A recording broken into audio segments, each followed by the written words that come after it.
to be. Hi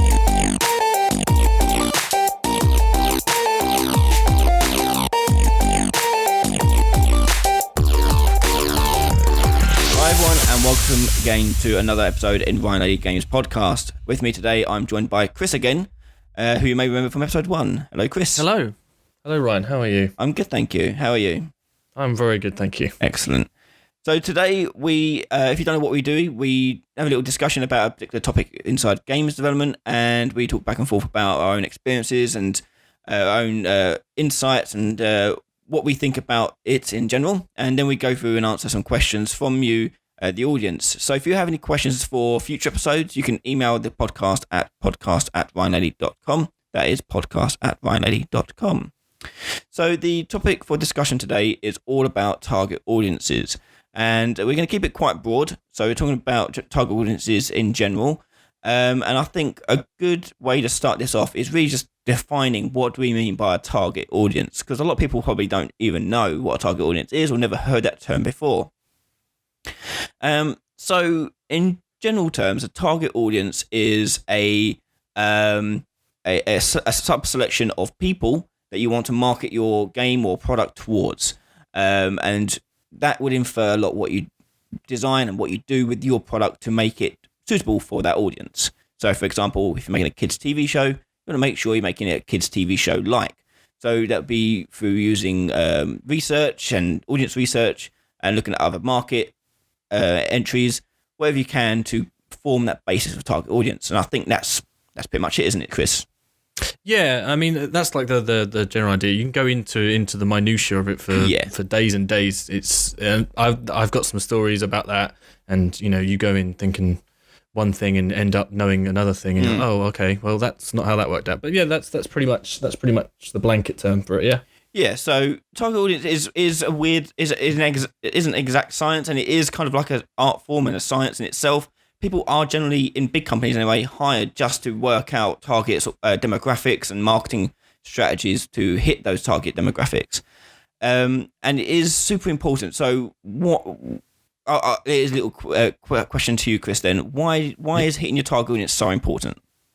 So, well, for us, it was that you need to know where you want to advertise and how you want to advertise it. So you wouldn't make a Call of Duty like game and then have a Cartoon Network, like Nickelodeon style advert for it. Although, to that might get spread around the internet quite a lot. But you don't want to spend money and then waste it, because otherwise, you're just spending money for the sake of it. If you do a campaign and you send something to like influencers, but even this is their target demographic needs to be your target demographic. Yeah. So you wouldn't send an FPS key to like a cooking channel and get them to do a video, because that's not your audience. Obviously, it goes deeper than just marketing, but it's probably the marketing is the biggest chunk of nailing your audience, your demographic. Yeah, that's the biggest problem you'll face is trying to know if you are going to spend money. You need to be able to spend that exactly where you need to spend it, because otherwise you're just going to be, without having a better term, pissing in the wind. Like it's it's useless if you put your game where it doesn't need to be put. Yeah, and on the topic of marketing, if people don't realise, marketing is one of the most expensive parts of games development. It is a large part of it, and you typically, when you see budgets for games, marketing is usually matching that. So if you see a game that's cost, say, 20 million to make, usually they put in at least 20 million in marketing just to get it out there. And you want to make sure you're spending the money wisely. So in a marketing sense, you want to make sure your target audience is clearly defined early on, and that you're making not just materials that match your target audience, but also the location that you're going to where they are. Because no one's going to come find your game. You're going to have to put it in front of them. So if you know where they're going and know where they look, you can put it in front of them there. And there are some tools out there which help you identify your target audience and set that all up and so forth. And it is becoming a lot easier to get in front of your target audience. For example, I've used Google AdWords to promote my stuff before. And the benefit of Google AdWords is because mostly everyone uses Google and Chrome and things like that. It is, if you don't really know this, they track what you're looking at and what you're talking about online. And they will target ads towards your interests. So my product will only go in front of people with those matched interests. So it's not going to be wasted views, wasted looks, and things like that, which cost you money. So Google AdWords is really good with that, and a lot of platforms that are very similar in that sort of thing. So like Facebook, for example, again, will look at your interests and so forth. All these companies are spying on you. Surprise! Surprise! They're spying on you, but they will look at what your interests are, and it's to your benefit because that way you don't waste your time looking at adverts you don't want to look at. And that goes for the same for TV and things like that. You don't advertise like Call of Duty, for example, on Nickelodeon. Yeah, it's just a bad place to put it because the game's not rated for them. So, although you may think the audience may be otherwise, so marketing is important. But let's also talk about game design. And one thing I've noticed in all my years of teaching is when I've asked students, "Give me your target audience," I get one or two responses. The first response is I get, "It's for everyone." And I think it has to be quite clear that not everyone will like your product. Not everyone will want to play your product. Not everyone will have any interest whatsoever. You have to be far more specific with that. And I think it's an early mistake going forwards if you think, "Oh, everyone will play this game. It's for everyone." Really? You really think everyone will play this game? It's extremely unlikely. Not even the most popular games in the world, like Call of Duty or Fortnite, for example, they're not played by everyone. They all have their own certain demographics and certain audiences. So an early mistake I see is people saying, "Oh, this game's for everyone." Another mistake I see quite often is when people, if I say to them, "What's your target audience?" and they go, "Well, it's for 18 plus." I'm like, "Okay, why? Could you have blood and gore in it?" Okay, well, there's more to it than that. You can't just say 18 plus because your target audience may be 18 plus is a large population of the world. You have to be, again, a bit more specific. And you'll find the more specific you are with your target audience, the more success you're probably going to see because, again, you can target it between two particular people. So your game, Brunch Club, Chris, is if people don't know, well, I'll let you introduce it. What is Brunch Club? So Brunch Club is a local co-op 1 to 4 player food-based party game. So the one we always get is the people like to call it, well, when we showed it off originally, was I Am Breakfast, because it was I Am Bread in terms of the way you possess objects and you roll them around, move that, but we had everything else. So it was called that by some people who played it early on. So the mistake we made is that we were like, "Oh, so it combines like the communication required for Overcooked, and it works, it moves in a similar fashion to I Am Bread." So that's our target audience.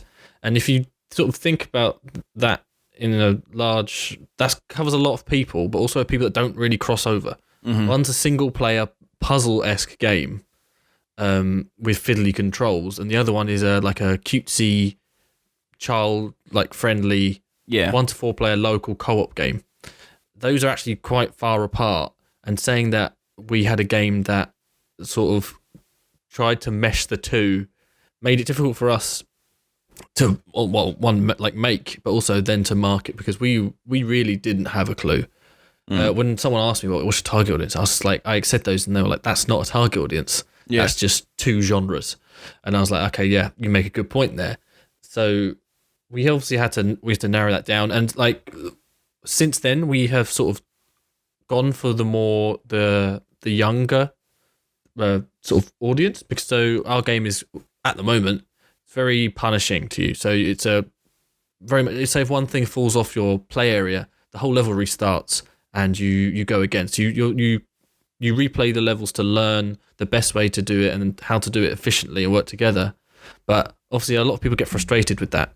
So since then, for our upcoming update and console release, we've changed it to actually have an easy, medium, and hard difficulty. So we have a nice progression curve that now, if you're a younger player and you're finding it a bit hard, you can either start easy or start at a high level and then work back and go, "Okay, I found that a bit too hard." But you now have that choice to go back. But that also opens up a large chunk of audience that we might not have had before, because we might have frustrated them out of playing. So it's never too late to discover your target audience. It might be too late to have to respend the money, and you've already spent that money. Yeah, but you can always patch and update and fix things. But you only get one shot to launch and hit that marketing, which is where we did stumble, and you learn your lesson. Yeah, you got it right there. But another thing people often do is that what you just said, like they will go, oh, it's like this game and that game, we're going to go for the same audience as that game, but without actually breaking down what that game audience actually is. And I think at the start of any development, you should refine, and this is where the sort of game design document comes in, is where you sort of refine down like what it is what's your vision you're going for, like who you're trying to target, who's going to be your audience. And it may not necessarily be the same people as you, it could be completely different people. Obviously it helps if it is you, because then you can apply your own likes and dislikes to the way you're thinking, but that may not necessarily be the case. You may be working on a product because you got hired to do so, and you may have no interest whatsoever in that product, but your knowledge of the target audience is extremely important. And a good way to do that is looking at other games and looking at what they've done. Let's say like your example of Iron Bread is a good one, because that is very much a single player game, and definitely feels like it's tailored towards the streamer, the influencer, the lone person who's showing off their game for comedy value and things like that. Whereas the thing like Overcooked is more comedy value of internally with your family, with your friends on the couch and things like that. It's that comedy value. Some people stream that, but I guarantee more people play Overcooked without streaming it than they do Iron Bread. Iron Bread, I reckon, is streamed more publicly than it is played. I agree. We always wanted to lean more towards the Overcooked side, because we always liked the fact that, especially in families and stuff, the communication breakdown is always itself quite fun. So when we started leaning more towards the family target audience, we started to understand what we wanted to do with it and how we wanted to sort of develop it. And when we started doing that, we also took out the online aspect of it, because we did want to have online originally, but we were like, well, we can go this route, or we can, we lose a bit of what the game should be if we go online, because you can't communicate as well. And if the younger audience are playing it, we don't want them to be online being shouted at by, like a 35-year-old adult just swearing down a microphone at them, or even finding out ways to, we had a ping system where you could contextually ping, like pick up, grab, like move, and we use that on the D-pad, which was a nice sort of workaround, but it really took what we found special out of the game. So we're like, okay, well, let's not do that, because that's not the game that we enjoyed making and playing. So a target audience can sort of direct the way you make the game as well, which is why it's an important thing to nail early on. Yeah, because you will take stuff out and add stuff in and sort of refine things based around that, as long as you keep that in mind constantly. Yeah, and that whole idea of target audience defining what you design and how you and what controls you put in and things like that is prevalent all the way through the industry. And give you some examples to listeners that I've used in the past. If you look at the Lego games, okay, the Lego Star Wars, Lord of the Rings, all that stuff. Here's a fun little tidbit. If you, especially the early ones, I can't confirm the later ones because I haven't played them, but I know the early ones did this. And you may not know this as well, Chris, but in the game, you get certain parts where you have to mash a button, for example. Like you go open a switch, you got to mash the X button to open up the door, whatever it may be. But did you know that you can actually mash any button? You don't have to mash on the one on the screen. I feel like I've been told that before, but I forgot. But that is a really nice, like, user, like knowing your audience. It's like kids don't care. Lego games, the main audience for the Lego games is parents playing with their children. So it's preempting the fact that a child may be doing this and may not know what the button they got pushed, and they'll just spam any button they like. And a lot of that sort of design ethos goes all the way through the Lego games. So if we think about, let's take the Lego games as sort of a case study, because it's a really nice one to do. I've done it in the past. And in that game, they do all sorts of clever things to make it really suitable for that target audience. And I'm saying the target audience for this is parents playing with their children. Okay. Yeah. So here's some other cool things they do. So in that game, it's impossible to fail, impossible to die. What happens when you die in Lego games if you haven't played them? If you run out of health, you pop and then you respawn exactly where you just were. The downside to your game, to your losing your life, is that you lose the studs that you've collected throughout the level. But they're still there. You can still pick them all up after you respawn in. So for the children playing the game, they see no detriment to them losing their health. They just respawn exactly where they were. They don't lose no progress whatsoever, even in single player. And then the adult person, the person who's playing it to be the completionist, the person who's trying to get everything and trying to maximize everything, they will want to get all those studs and not die, because if they die, they'll lose some studs and will try and perfect it as best they can. So you've got two audiences who can play the same mechanic, which is this death mechanic. One will punish the older audience, but the other one won't punish the younger one without having to change any setting, without having to change it to easy mode or medium or hard, whatever it is. All sorts of things like that. And that's just a really nice way of dealing with a younger audience playing the game. And to go alongside that whole co-op mechanic is that if your partner in co-op that dies, it does not affect the other person. So the adult playing the game won't get frustrated when their child falls off the ledge or gets killed constantly over and over and over again. It doesn't matter. And that's a really key part of making that game successful with that audience, I feel. I was going to say that when you said that, it immediately made me think of maybe that's why they don't have split screen co-op. It's all on the same screen, because it's harder to tell someone to do something. Oh, it's over here.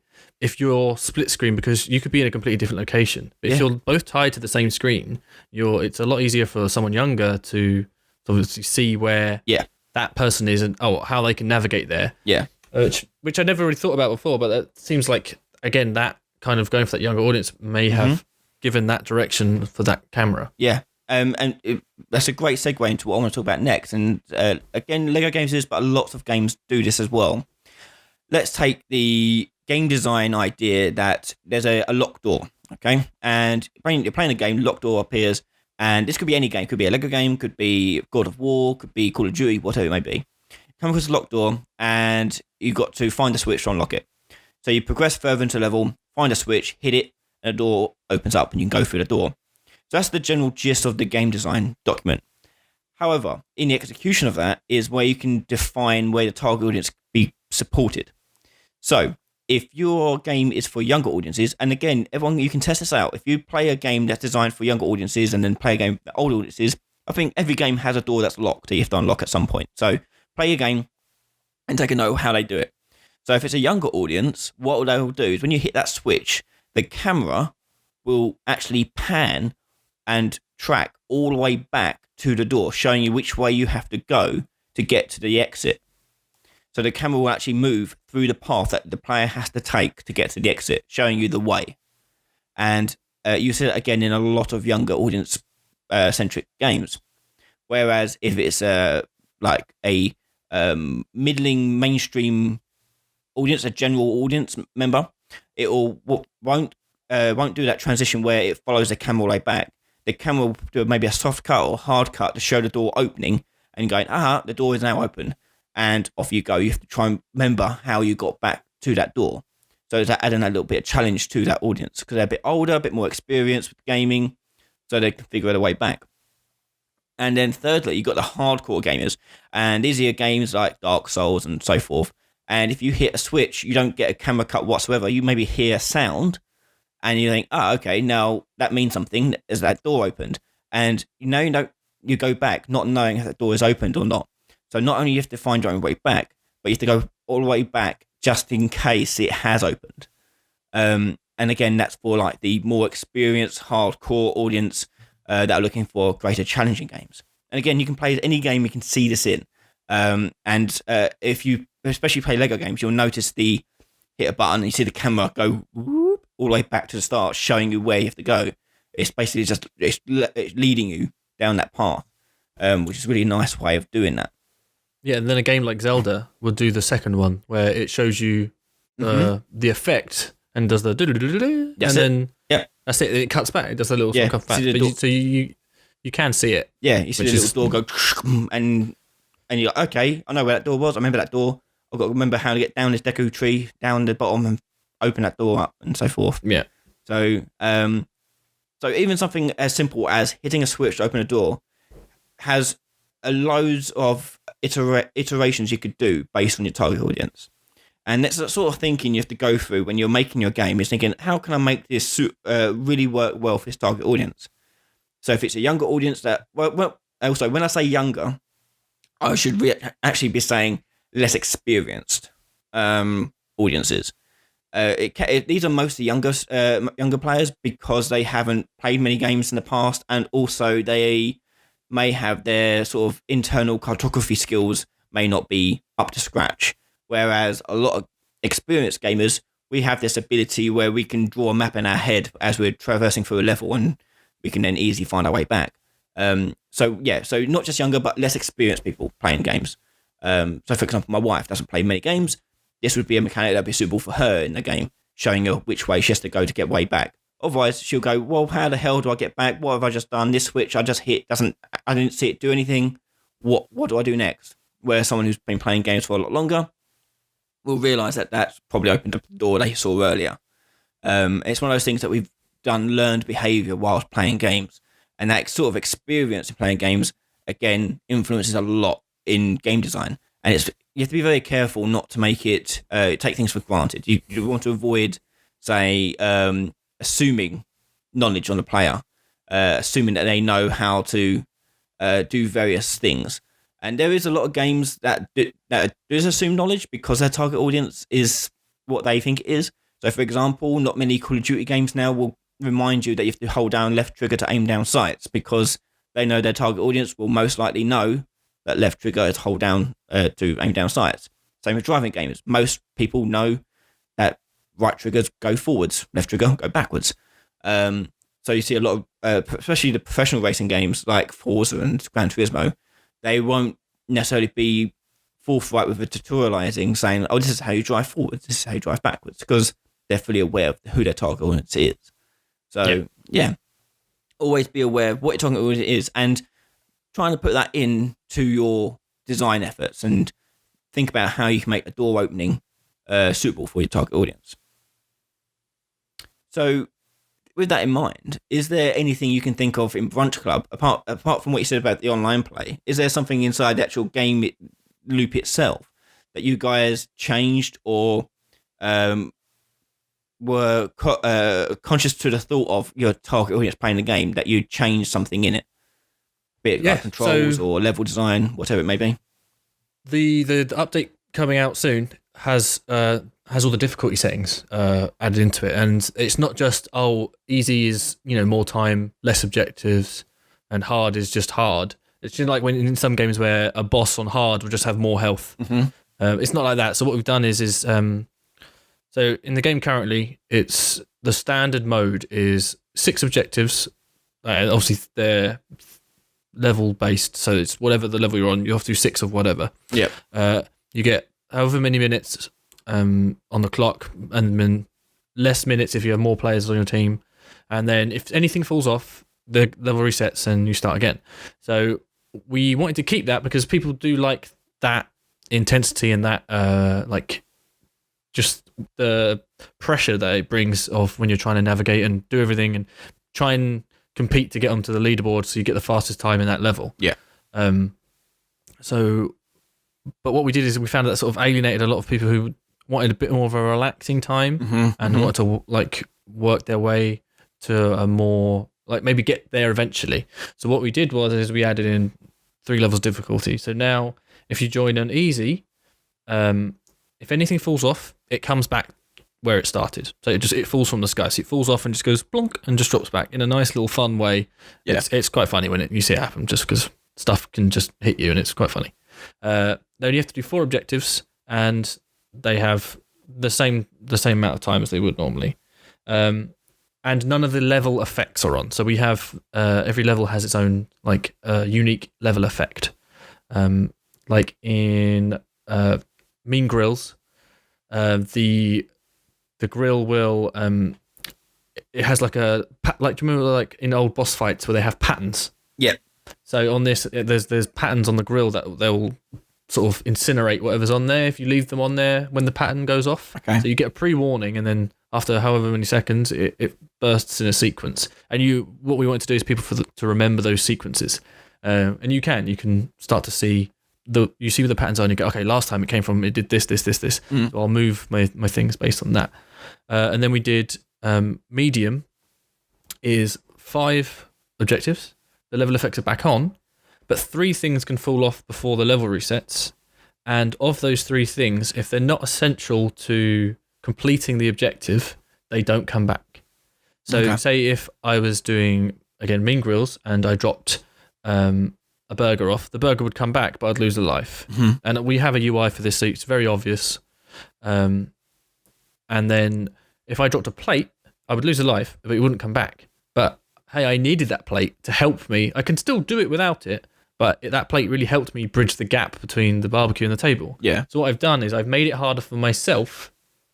Gotcha. I haven't ended the experience. Mm-hmm. And then hard is the current user experience. It's how you get it's how you get a leaderboard time. So we were thinking of doing leaderboards for easy medium, but we thought the best way to do it is we want people to play it this way because that's how we designed it. We designed it to be frustrating but fun, which normally doesn't go together too well. That's a hard line to sort of balance properly. So we thought we'll keep it like that, and people can work their way up, right? So you can play it on easy if you find it too hard. You can play it on medium if you're finding easy too easy and hard too difficult. But eventually you'll be like, okay, I think I'm ready to do this. I think I'm ready for this challenge. And also we have a star system, so you can earn 1 to 2 to 3 stars. So we do reward you if you do want to do the lower difficulties. But that's our. That's good, because then what you've done there is you've got 3 difficulties, but each one basically applies to a different audience. So you haven't got what we normally would say like a linear difficulty curve. You've got 3 sort of compartmentalized difficulties. So based on your circumstances, who you're playing with, and how you're playing, will determine what difficulty you actually are choosing. So it's not like a Diablo game where you up the difficulty every time you beat the game. Yeah, it is more of like, we're playing with my family tonight, so we're gonna put it on this mode because it's more fun for the family. Now I'm streaming it. I'm gonna try and get a high, fast, quick time on leaderboards. So I'll put up on hard. So what you've done there is quite nice little. I don't know how you describe it, but a compartmentalized sort of difficulty curve. Yeah, we didn't just want to do it's 4 lives easy, 5 that. Like that is your hard bosses have more health. Like we didn't want that. Yeah. That felt just too, not cheap, but it felt like, what's the point of doing that? We don't want, if someone plays on easy, we obviously want to give them like a fun time. If someone plays on medium, we don't want them to just have a slight, like 1 extra objective, but it's easy. We want them to have a different experience to what they had in easy. And then on hard, we want them to have a different experience to what they had in medium. Similar, because we need to keep it. Yeah. We still need to keep the progression, but we wanted it to be a similar experience. But there's a new challenge, and this challenge is if anything falls off, this is where we have to restart. No, excellent. That sounds great. So I think the last thing we're going to talk about then is you're about to start a project. How do you actually start off by defining your target audience? Where do you begin? So I would suggest there's 2 things you can do. The market research. So like you said earlier, you can look at other games like Iron Bread that you did and Overcooked for Bunch Club. And you can look at what they've done and take notes essentially of what they did and how they did it. Look at how people are interacting with that game and get people's opinions on that game. Look at review scores and see what people commented on, things like that. General market research. And that's important as well, not just in the sense of finding out who plays those games and what they do to make those people play those games, but also to make sure there's actually a market for your game. There's nothing worse than trying to make a game for one. You want to try and also make a game that many people play. So you want to make sure that there is a market for it and it isn't oversaturated by a bazillion other battle royales or whatever you're thinking of doing. So there's market research, and then secondly, just general audience research. Go talk to the actual people playing these games. Talk to them. Ask them questions like, "What do you actually enjoy about this game?" Watch them play on Twitch. Watch them play at home, whatever it may be. Maybe like a younger brother or sister that wants to play the game, and you watch them play like Lego games. So you see them how they play with it, how they interact with it. Like for example, in Lego games, do they just like going around smashing crap up? Like, do you want them to introduce a sort of physics component to your game to make it more dynamic and more fun and more explosive and weird and wonderful like that? So they're where I would suggest maybe 2 ways of going about doing it. Do you think anything you want to add to that, Chris? Or well, I think between the two of us, we've got a nice little sort of difference each. So you obviously made a mobile game. Yeah. But if you look at the demographic for mobile, that's completely different to the demographic for console. So obviously, I think mobile is predominantly female players. If I remember, this is probably old data. I think it is. Yes, I think it is. And then, but obviously, in gaming in general, the percentage of male to female is slowly getting to 50-50. So you obviously have to keep that in mind because your target audience isn't just genre. It's country. It's definitely gender, race. Everything can be different. Like I will give you an example from from Brunch Club Steam's downloads by region. So our biggest region is North America, followed by Europe, followed by Asia. Whilst on Switch, it's America, followed by Asia, followed by Europe. Okay. Which means on the Switch console itself, Asia is our bigger market, and the Asian market really seems they really enjoy food games, and local co-op is becoming more of a more popular genre over there. Yeah. And it's just an interesting metric because you can say, oh, hey, well, if on Steam I'm doing America, Europe, Asia, but then we'll put our marketing. But if you don't realise, you can go, oh, well, we're releasing on Switch soon. Oh, well, we'll just put our marketing into America and Europe. Yeah. But then you could be missing out on your your one of your biggest markets. You could not advertise to just because you don't realise that on that platform. Yeah. It's completely different. One platform is not equal to another platform. If even on Steam on the back end gives you a really nice hardware survey, and you can see of all their users, it tells you what the percentages of people who own what, like how many people are running at 1080p. Surprising amount of people are running at really odd resolutions. Oh, really? And really below average, obviously below average, hardware. So it's helpful to help sort of gauge where your game should be running in terms of requirements as well. That's another thing. And then you go, okay, well, the audience I'm going for is young. What's my price point? Can young people afford this? Are they going to have to get their parents to buy it? Do I have to then appeal to the parents? It's a minefield. But that's why no one gets it right really ever, and that's why people get paid a lot of money to try and figure it out. Oh yeah, loads. Loads. And you see a lot of it's a lot of stats and a lot of graphs. If you like stats and graphs, you're in for a good time. Oh yeah. So how did you theme? So I'm going to ask you the question now. Okay. What's Blob's demographic, and how did you theme that and sort of push that towards that demographic? So, for those who don't know, Blob is a mobile game I've developed, and it is a free-to-play game, and it's like a puzzle game. Okay, so it's on mobile, and that in itself comes with all new sort of challenges when it comes to audiences and what way they play.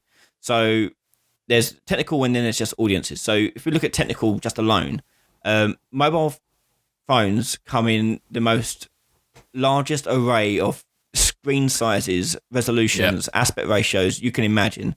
And trying to make a game that fits and looks good on all devices is damn near impossible. So you try and make it for the best common denominator. So you're trying to make it scalable, but also fit to certain sizes. And I had to redesign a whole lot of the game all throughout the whole development whilst I was testing on different devices. So there's a technical aspect there. But when I'm designing the game, let's go right back to the beginning. So I wanted to make a puzzle game, and I wanted to make it on mobile because the costs were lower, and B, that's the market more for puzzle games, and the puzzle game I wanted to make was something that would be something that you could play very quickly. So most people that play mobile games don't play them for long stretches. It's not like a PC game or console game where people might play it for an hour or so. It's more like, I'll play it for 5 minutes whilst I'm on the toilet or on the train. Commuters, or bus. Yeah. So it's very much the case of, okay, I've got to make a game that's fun in 5 minutes. You can make progress in 5 minutes and come back and want to come back to it later on. So that in itself was quite challenging, and so why that influenced my design was so in the map there's 50 levels per map, and the way it works is you get in chunks. So the first chunk you get is introducing you to a trap or puzzle or an element of game design. So the first couple of levels will be in these chunks would be like tutorialized. They're showing you what the trap does, how you can avoid it, how can you get past it, and how do you get to the start, and so forth. And then it ramps up in difficulty up to the end of that chunk. And that chunk maybe lasts about 5 to 10 minutes. And then it resets back down to a lower, easier chunk. So it sort of ramps up. It has like weird little spikes of difficulty throughout the world. So the idea being is that people will play it, make progress towards that chunk of levels, and then when they beat the hard level, they instantly get a really easy level. So they feel like they're making really good progress and making them feel really smart and making loads of good decisions and things like that. So positive reinforcement. Yeah, that's it. So that positive here's your reinforcement. Pat on the back. Pardon? Here's your pat on the back. Yeah, here's a star. That's it. Here's your pat on the back. Well done. Yeah. Let's give you an easy one. Let's make you feel good, and then we'll shove you in at the deep end again. That's it. And so there was that very conscious decision to make sure that people had these little like cycles where they could easily pick up the game and drop it anytime they like and still make progress. And speaking of demographic wise, I'll see if I can load up any sort of analytics. See if I can get up. Got one up. Let's have a look at the other one. So I can see, again, if you like stats and graphs, I can see all sorts of stuff. I can see the exact device people are playing, what OS version they're playing on, obviously the location in the world, again, male, female, hang on. I can see how long they played it for. I can see things like crashes and things like that, and see what they were doing at any time. And then you can put analytics inside the game as well, so you can track certain things inside the game.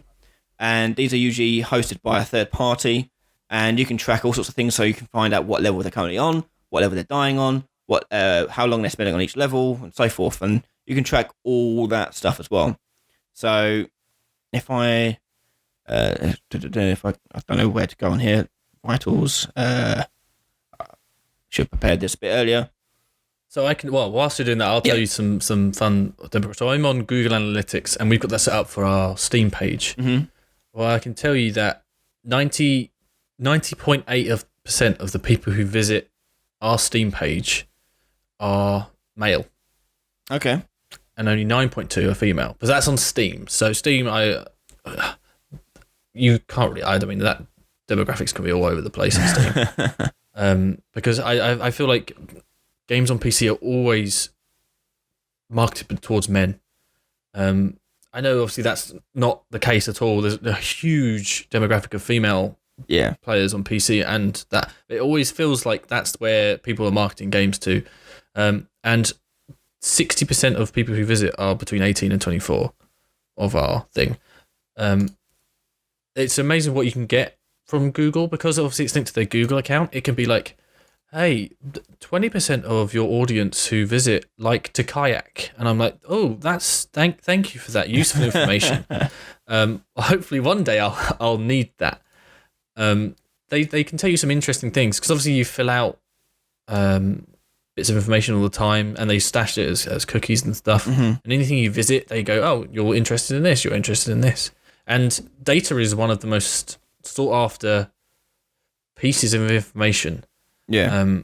Obviously, there's a lot in the past going on with data and people acquiring it, but there's a reason for that, because they want to know how to push certain things to you and how to get you to buy stuff and how to get you to, sign up for this, that, and the other. It works, Yeah. So like I can see for an example here where I've got not everyone working on playing the game on the latest version of Android, for example. So if I've included any feature that's part of the latest version of Android, it won't work for those people. So that's one thing I would need to make sure that I'm keeping an eye on and things like that. It's like a massive amount of people are still on the older version of Android. I think the same is for iOS as well, because of the way contracts, I guess, work with people's phones and iOS. A lot of people aren't running on the latest iPhones; they're running on older ones. So, and especially your audiences, a lot of people get hand-me-down phones and things like that. So a lot of people will play on older handsets rather than newer ones. So again, you have to make sure, especially with, mobiles are a minefield because they all come with different features and feature sets and abilities and things like that. Hardware. All that stuff. So you want to make sure that your game runs on, again, the lowest common denominator. So you want to make sure you're looking at that sort of sales data. Now, obviously, this is all data that we're looking at post-release. So we're looking at games, my game, your game, this is post-release data. This data is actually available to people if you want to buy it. So you can actually purchase sale data from companies. It is super expensive, though. So I wouldn't recommend it for an indie. But a lot of big companies like EA, Activision, all those people, they will purchase this data and they'll get regular reports from, I think the American one's Nielsen, I can't remember now. Yeah, Nielsen. Yeah, they'll give you these sort of stats prior to you making your game. So you know what the market is doing and what the trends are before you start development. And that's quite important because games take years to make a lot of the time. So you're always predicting where games are going to be in a few years' time, which is usually where people trip up on when they make games. You see, like, for example, a lot of Battle Royales came out well after the bubble burst and didn't really stick around. Same with like MOBAs. We saw a load of MOBAs come out like a year or so after they were popular and they didn't last. And you see it all the time. You see these little trends pop up. So you have to be aware of what the market is actually playing at every single time and then predicting where it's going to go next. Like what would you say is the current trend at the moment? Probably hero shooters. Is that one that's still going around? It flip-flops also. So I was going to say that Steam Spy is Steam Spy is a bit of a strange one. If you don't know what Steam Spy is, it's a publicly available sort of Steam analytics tracker. It used to be a lot more accurate, but then when all the GDPR stuff sort of came in, that's right, yeah. They lost access to a lot of it But you can see some good sort of stats from it. Using Twitch and YouTube like as a way of seeing what's trending at the moment is also good. Is if you want people to see it, Twitch is great for people to see your game and to see what currently is being played is really good. So at the moment it's Valorant. So yeah, hero shooters probably. You'll probably see a lot more of them in the coming months that are not as good. But if you saw that, so the way they marketed their game was actually genius, was that if you watch our game being played, you might win a key. Yeah. But you need to be watching. And so it's like 2 million people are watching this currently. Well, not all of them, probably a lot of them just left their screens on, but we're getting 2 million people watching this game. It's putting it in front of everyone else who visits Twitch, which is loads. Even if you're not interested in it, you now know that thing exists. Yeah. And you might be like, why are 2 million people watching this? And you click on it out of curiosity. That's all they care about. Yeah. They don't care that if you watch it and get a key. They care that you click on it, you understand that's the title, and now it's in your head. And then one day when you see that name again, you're like, oh, I remember that. Because that's when it'll be out. At the moment, beta. They don't want people who are genuinely interested. They want people who are like, that's their genre. They want those people. Yeah. They don't care about you visiting Twitch to watch, like a Pokemon game, and that you're not their audience yet. No. So it's interesting. Trends obviously ebb and flow. Yeah, and go up and down. They come in and out of fashion constantly. I mean, look at DayZ. Yeah. And those the survival H1Z1, all those zombie survival shooters. Where are they now? Like, yeah, H1Z1 turned into a battle royale. Yeah. I mean, Fortnite. What we know as Fortnite is a battle royale game. Yeah, wasn't actually original battle royale game. No, in fact, the original Fortnite survival. was a survival game inspired by Minecraft. When Minecraft was popular, they went, "Oh, we can make something like that," and that's when they announced working on Fortnite, and that was 10 years ago. And then they brought that out, and then a few months later, oh wait, this battle royale thing's quite big, and they made battle royale the free beta part. I think it's still in beta technically. I think it wouldn't surprise me. Yeah, it's like the label beta means nothing anymore, I think. But so you that came from that. Even though the original game, the thing you pay for Fortnite, is still there. No one plays it. No one talks about it. And it's still this whole game that's just sitting there. This whole generally okay-ish game. There's nothing wrong really with it. But it isn't a thing that picked up. So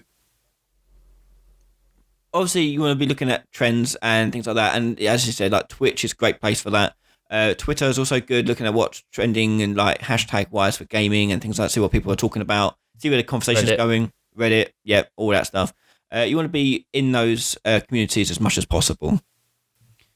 I think that will do it for this portion of the podcast. So we're now going to head over into emails. Welcome to emails. If you want to email into the show, you can email the show at podcast@ryanlaley.com. That is podcast@ryanlaley.com. We've got. I'm going to be very disappointed if there's not a jingle that you added in post, Ryan. No, I'm working on a jingle. Email. I'm working on a jingle. I've had zero time to work on it, but working on it. So we've got two questions this time. So we've got the first one here. I'll read the first one, and if you want to take the second one. Yeah. So the first question we got is from Lillian. I'm sorry if I'm pronouncing your name wrong. Ilian. I'm sorry if I got it wrong. This person has asked I have a question. And I started making devlog series and I don't make so many views. The devlog is in English but has Bulgarian subtitles, so for my audience. So I'm guessing this person isn't English speaking. I want to grow an English community. I share all my work and I upload a new devlog all the time in 5 to 6 different Discord servers and 2 different Facebook groups, 7 to 8 different Facebook groups. But he doesn't get more than 100 views. He has about 2,700 subscribers, and it feels like he's dropping views every time he uploads a new devlog. How is he supposed to grow with devlogs when he puts a lot of time in making a devlog, in editing and subtitles, and getting nothing in return? So what we're getting here then is, so if you don't know, a good way of building an audience before the release of a game is to do blogs or devlogs, which are video logs. And you want to talk about a game and making your game all the way through its development. And that's a good way of building hype and anticipation for your game's release. A lot of people do it. And it's a great way to build a community before the game is actually out. So here we have an issue where Ilian has started these devlogs, but has noticed it isn't really catching on. Obviously, this could be all numerous amount of issues. It could be something related to the actual content of devlogs. It could be even just like their length, what their subject matter is, what they're talking about in your devlogs, and so forth. I think the main thing is not to worry so much about the amount of views you're getting for each video, is just to keep doing it. So be consistent with it and keep sharing it. Because it's never going to catch fire straight away. And it may never catch fire. That's the sad truth about it. It may never actually catch fire. But I think you have to just keep doing it and keep talking about it and getting people talking about your game. Because it don't take much for something to catch a light and to spread. Once people like something they see, it kind of spreads about. Now, if I don't know what stage you are in with your devlog series and things like that, but if you're early on in development, it's usually not that interesting for people to look into, because it's usually a lot of prototype stuff, a lot of things not looking great, no real artwork in it. So you'll find a lot more audiences there towards the end of your devlog, where art starts coming into it, where features become a lot more solid and a lot more stable and working. So I think my advice is, and it may differ from Chris's, but my advice is to carry on with it, and not to worry too much about the audience growth as of yet. When you get closer to development, you'll probably notice it grow a little bit more. But that's the point where you want to start pushing hard, I reckon, to get your game more and more out there. That's where you can really focus on getting different groups, different people to talk about it, different podcasts, whatever it may be. So that would be where your focus will be, is towards the end of your development. What about you, Chris? Do you have anything you want to add to that? So I agree with what you're saying. We keep doing it because obviously, if anything ever does sort of catch on, people like to go back just out of curiosity and see where things come from. It's always nice to see the start and an end. Which is why obviously when AAA companies do it, it's like an hour and a half documentary that's been, people genuinely like to peek behind the curtain. Yeah. And it is fascinating. But I think what I was going to say is it's another thing where you need to know your audience. Yeah. You need to know if you're doing a video where it's basically like, today I'm gonna work on the jump. Here's me working, and then you typing away, and it's on screen. It's just you typing out code to make a character jump. That's not going to appeal to an audience who might want to play it. If you go, and make it a bit more. So I follow two devlogs. One that's a bit more sort of technical, like he's writing his own engine. So there was a 20-minute video of him sort of explaining how he was going to fix and like sort of do the shading on his water to make it optimal, to make it actually reflect, to give it caustics, and do all that. And that's great. I'm interested in that. But if I went off and told my friend that, he'd be like, I have no idea what those words you just said are. Yeah. Why do I care about water caustics? Which I find really interesting when it's in terms. When they look good, they look good. Yeah. And then there's another one I follow where he is learning as he goes, but it's very well put together. So there's only ever occasional screen recording where he's showing off like a before and after. He might snapshot the code, zoom in and be like, oh, and this is what I had to change. He's like, I was doing this for some reason, well, I should be doing this. And then it's sort of interspersed with like, literally just like, here's some B-roll footage. And it's very more artsy and more high production in terms of the edit. And like, it depends. Obviously, they're two completely different audiences, but they're all obviously interested in the games. Yeah. So it depends on what audience you're trying to build. If you're trying to build the audience that are going to be people who are going to be playing your game, you will want to tailor your videos to be more entertainment focused. And I say that it will probably take more time because you have to make a higher production use of it. But if it is for developers and other game developers, you should focus a lot more on like almost tutorializing. So you showcase something you made and you talk about how you made it. And this is where I've seen work really well on Twitter, is to do GIFs rather than full-blown videos. So if you made a certain, like a visual effect, like you made a ground pound effect, that looked really cool, record a GIF of that, post it on Twitter, and then do a tweet series talking, like very snippetly, talk about what your methodology was behind making it. Because you'll catch them with the eye-catching part, and then people will click on it and then learn what you did to do it. There's one that I actually followed this week, whereas a visual effects artist from the Coalition, working on Gears. The Coalition? Are they called it? Yeah, is it the Hammer? The Hammer of Dawn thing.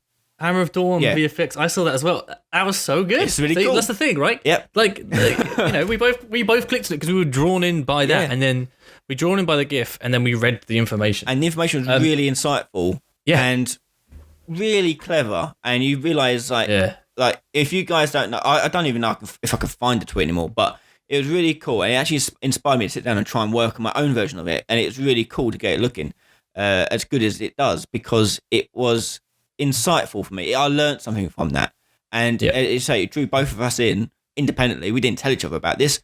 We just saw it, went, oh, right, that looks cool, and then we realised, oh, hang on, that's actually not that difficult. I understand what you're doing here. That's really clever. And those GIFs work really, really well. Especially GIFs, not videos, because GIFs will autoplay. They loop. So they constantly are grabbing your attention all the time. So definitely think about doing that. The best piece of advice I can give regarding GIFs, obviously this is when you're trying to build an audience, there's also when you're close to launch, is capture the essence of your game in 5 seconds. Yeah. So if you can tell an audience, like a person scrolling through, and it catches their eye, they have like 5 seconds, their attention's gone faster than you can think, and you have to grab them. So in 5 seconds, if you can say, "This is my game, this is how it plays, and this is what you'll be doing," then you've got someone. Like in ours, we try and do GIFs where someone's like grabbing something, moving it, and then doing something else with regards to that. So the person understands is like, okay, so you become the object, you move around and you interact with things physically. And okay, he's like, okay, I get that.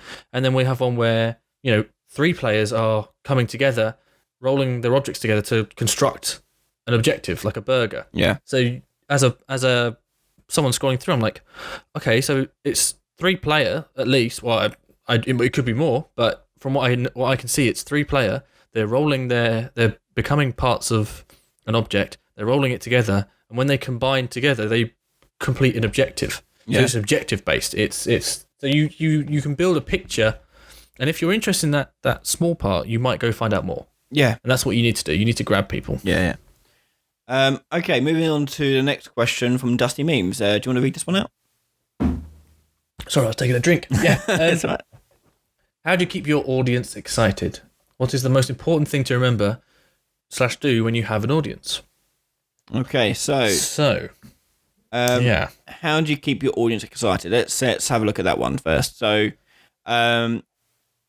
there's 2 ways about this. You've got the marketing side of it. So the pre-release, like trying to push your audience to be excited about your game. So this goes back to sort of the devlog sort of thing from the previous email, where you're trying to keep that audience excited about what they're seeing each week, month, whatever it is you're doing. I mean, how would you what would your advice be for that one? I think the problem with keeping your audience excited is time. So if you're going for a launch, so I can give you a real world example. So we're working with some PR guys through our publisher, the Yogscast, and for our PlayStation Xbox launch, we have a very tight turnaround. So I know I've just announced it on here, but we haven't officially announced we're doing. So we haven't done all the promo and the trailers public for a PlayStation or Xbox launch. So what we'll do is as soon as we release that, it will be a week and a half later or 2 weeks later, it's out. Yeah. So it's that short time. So we want to keep it in people's minds. We don't want to go, hey, we're coming out on Switch or we're coming out on X, and then a year later we come out, because the people we might be aiming for might not care. Yeah, you only get the hardcore portion that might join a Discord or do that. Not everyone has Discord. No. Not everyone in your target audience has Discord. So I think it's a lot of things to do with time and also consistency. So if you have a weekly devlog and people are used to that, you might have set yourself up to. I mean, you can look at this. Sorry to do this to you, Ryan. I remember when you told me about this podcast, it was meant to be weekly. Yeah, it was. It's not, but then you realise that actually that's a colossal thing, and I have all this other stuff to do. Yeah. Life throws a lot of spanners in the works that you don't realise. It's why they say when you plan a timeline for your game, what we said is you half it and add it on. Yeah, that's a good idea. I think this is going to take 6 months. No, half it, add it on. It's at least going to take 9, because you might have done everything correctly, but we had problems with with consoles, but we can't affect that.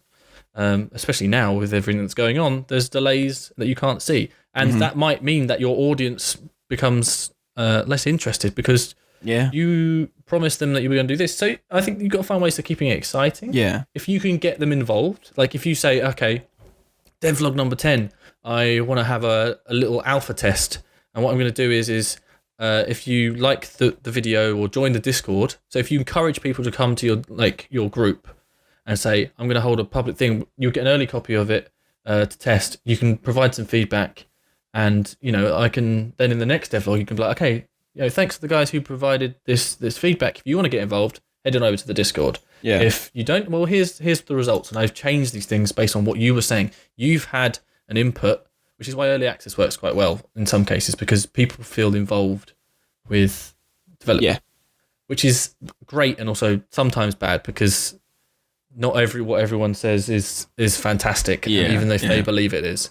I think it's all to do with time, depending on your situation. If it's early on, consistency, and you want to try and build an audience, which is what we were not great at that, and I've said that loads of times. We have a Discord, and I'm not even going to plug it because there's no point. Like we're in it, so are other people. I genuinely said to Alistair, my business partner the other day, I was like, if I post something in there, what will happen is people will leave because they've forgotten they're in there, and all I've done is remind them. I was like, I'm going to wait until we've got something important, and then I'll bother them. But that's not how it should be. No. Yeah, that's my thing is if you're going to build an audience, do it, be open, get them involved, and that keeps them excited. Yeah. People want to be involved. If people want to be involved, then they'll stay around. Yeah. If you're launching, it's all about pace. It's all about, you need to get into that launch frame of mind. You go, okay, 2 weeks time, release everything now. And then over that 2 weeks, you go, okay, well, let's do like another little announcement today. We can go, oh, hey, here's more gifts. Here's that new thing that you haven't seen yet. Yeah. But here it is. Here's something cool.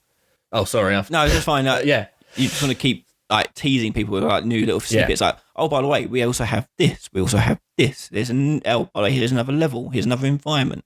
Something new each little time, rather than just showing the same sort of testing environment that you've been using or whatever. You want just little drip feeds throughout, little teases throughout this development. Which is, again, where GIFs are really good. Yeah. And as I say, that time thing is really crucial. Indie games work best when they're advertised and then launched. Very, very quick space of time. Obviously, the bigger games, they can do the long run-ups because they have a much larger following. They have a much larger audience. They have a much larger platform where they can shout from. Indie games, that's why you see a lot of indie games get announced and then released probably the same week or the same day. They go, oh, by the way, and it's out now. It very much is that sort of like quick strike while the iron's hot, buy a game right now. And I can't attest to this because I haven't got a load of data in front of me, but I would imagine a lot of sale data from indie games, a lot of it peaks right at the start on the actual launch day, and then nothing for ages, and then you'll get random peaks where it get like Twitch and things like that comes into play. It was quite weird because we could, so from our point of view regarding that, is that we could see, I would wake up, check like the sales data, and I'd see a peak in Japan, and I was like, what happened in Japan? And I'd have to like Google, I was like, Brunch Club, Japan, and I was like, a big Japanese YouTuber played us, and I'm like, okay, right, okay, and then every now and again I'd see like a little peak, I'm like, something happened in America, and it was like, the Game Grumps played us, and I was like, okay, that's really cool. It's weird how I didn't know that until I just happened to see that's the thing with indie games is that you'll see peaks rather than like a long like launch games, for example. In like let's say Call of Duty, for example. Call of Duty will launch massively at the start and then will trail off as it gets towards the end of the year before its next release, whatever it may be. Then, but with indie games, it almost happens the opposite way. So you get a large peak at the start where you get the initial followers will buy it or whatever it is. Then you probably get nothing, and then you get random little peaks, and then you may even get like a massive peak after that because PewDiePie has played it or whatever. Like a massive YouTuber has played your game and everyone's bought it or whatever they've done. So you see a lot of tail on the backside of games like that. So it feels like the big AAA games are more topical than more time sensitive than say indie games. Indie games can kind of pick up randomly almost. As you see, a lot of people will do the random Twitch stream of like one episode here and there, has to go randomly. I mean, there are obviously outliers to that because I just wanted to double check before I said it. Is that GTA 5 was the best selling game last year? Yeah. And if you think about when that came out, sorry, I think it was on maybe PS4 only. I don't know what platform it was, but yeah, it was GTA 5. And like, if you realize when that came out, that's an insane amount of. Yeah. But then I was thinking, like, how did they do that? And then I realized that I owned that game on PS3. I bought it then on PS4, and now I own it on PC anyway. Yeah, that's how you do same it. Same with Skyrim. Same with Skyrim. I've owned Skyrim on every platform it's been out on. It's insane. Yeah, and it's like I am part of like that. Yeah, and you're you part don't of the realize. Yeah. But yeah, that is, and that's what they're doing. Is they do like staggered launches like that, and they can do it because they are popular. And it also helps that GTA has that online component, so they'll release the online bit now and then, and that was just proved very popular for them. But again, that's a massive outlier because it's GTA, and also it's like half $500 million marketing budget. Yes, so it's done all right for itself. And what's the most important thing to remember when you do and have an audience? I think we'll end it here as a last little nugget of information. So what a like top tip sort of thing would you say as an important thing to remember when you do have an audience? Learning from my own mistakes is if you, again, I'm going to go with Discord. If you have a Discord, maybe just, use it and keep people update. You don't have to, show everything and do everything. Even if it's just, hey guys, how's everyone doing? Yeah, well, and then you go, hey, well, I haven't announced this yet, but here's a little tidbit. Yeah. Just keep people, wanting more. That's mine. It's just be active enough. Yeah. And my one would be be consistent. So if you're say uploading every week, keep uploading every week. If you are posting on Facebook every day, post every day. Whatever length of time you do. So if you do a weekly update, a monthly update, even like a quarterly update, whatever it may be consistent with it. It can be difficult. I know this from I'm one of those people that doesn't follow their own advice. But like for example, YouTube stuff, it's very difficult for me to post everything on all different social media because I'm working a full-time job, I've got a family to look after, and I'm doing all this filming, live streaming, podcasting. It's a lot of activity going on. And in that time, I would like to sit down and eat and play games now and then. So it is very much a case of I'm running out of time to do that. But if it was a case where I was full-time with it, I would like a day of the week. Like, okay, this day of the week is when I do social media stuff and reply to messages and emails and so forth and get more interact with the community. So there's a reason why it's a full-time job for someone. Yeah, you can definitely do it. I mean, if I could afford it, I would definitely hire someone to do it for me because it's a lot of work. Even just when I release a new video, posting it on all the things is just it goes past you. I mean, I release 3 videos a week, and it's very, very difficult to get it out on every platform and be active in every platform. So yeah, if I was in the lucky position to be able to hire someone to do it for me, I would. But unfortunately, until that time is there, I'm stuck doing it myself. So yeah, be consistent with your audience. And one last little thing I would say is make sure you are showing them the exciting stuff. Your audience is very different from the game developer audience. So don't sit around showing them your bug fixing for a door or a shopkeeper or whatever. Your game developer audience will be interested in that, but they're not necessarily the audience your game is going to be made for. They're not the ones going to be buying it. They're the ones that are interested in seeing what you've done to solve the problems. The ones that are interested in buying it want to see the end result. They want to see the finished stuff. So make sure you got something flashy to show them, something exciting, something new, and that'll keep them excited. And be interactive with them. Get them to decide stuff. If you want them to, if you can do little competitions like name this bad guy. What do you want to name this bad guy? And you'll get them going back with Boat Face and what other things. But do little polls, little surveys, things like that. I mean, your Brunch Club is filled with food puns and film puns, and I see you guys will mention it on like social media and things like that. Like, give us your best food pun based names and things like that. It's good to be interactive with your audience and get them talking. The more people that talk about your stuff, the more it surfaces them posts to the top. So that's where the interactive part comes in. But yeah, there we go.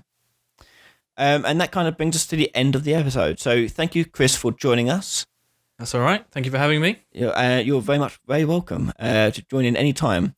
So on the next episode, we'll be talking about storytelling in games and the structure of how we tell stories in games. So if you have any questions regarding storytelling in games, you can email the show at podcast@ryanlaley.com. That is podcast@ryanlaley.com. Once again, thank you, Chris, for joining us, and thank you for listening, and we'll see you all next time. Bye-bye. Bye.